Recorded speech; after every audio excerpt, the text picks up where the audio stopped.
नमस्कार दोस्तों, हमारे चैनल में आपका फिर से स्वागत है।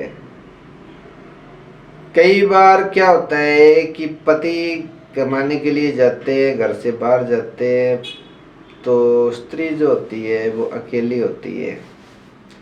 उसका दिमाग निकालने के लिए अड़ोसी पड़ोसी, आजकल तो फ़ोन पर भी कोई रिश्तेदार बिल्कुल दिमाग निकाल देगा और उस घर में उस पत्नी को गलत राह पर चलाने के लिए ऐसे ऐसे टोटके, ऐसे ऐसे विचार, ऐसी ऐसी बातें बताई जाती है कि उन पति पत्नी में झगड़ा शुरू हो जाता है। और घर जो होता है वो पत्नी का होता है, पति का नहीं होता है।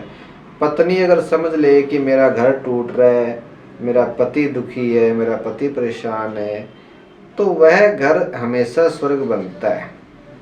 और पत्नी अगर लापरवाह हो जाती है, पति एक बार चिल्लाता तो पत्नी 7 बार चिल्लाती है, तो उस घर में सुख चैन शांति खत्म हो जाता है। मैं बताने की कोशिश ये कर रहा हूँ कि उन पत्नियों को सोचना चाहिए कि जो हम किसी और में देखना चाहते हो, हम अपने पति में भी देख सकते हैं।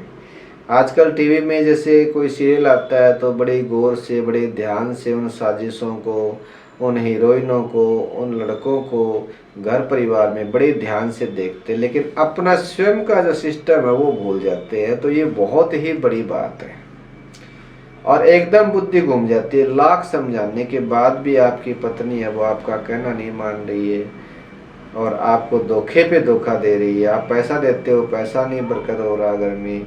आप कोई सामान ला के देते हो, सामान की कोई कदर नहीं है। आप कोई सोना चांदी लग देते हो, ना उसकी कदर है। हर समय घर में लड़ाई झगड़ा, कलह कलेश, ये समझ लो कि आपका जीवन बिल्कुल नरक बन गया है। और आप भागते भागते थक चुके हैं कि भाई मैंने 1 बार भागा, 2 बार भागा, 3 बार भागा, बार बार भागा, उसके बाद भी थोड़ी सी आपकी चमक देख करके आपकी पत्नी आपके जीवन का ऐसा सत्यानाश करती है कि आप समझ भी नहीं पाते कि मैं करूं तो करूं क्या।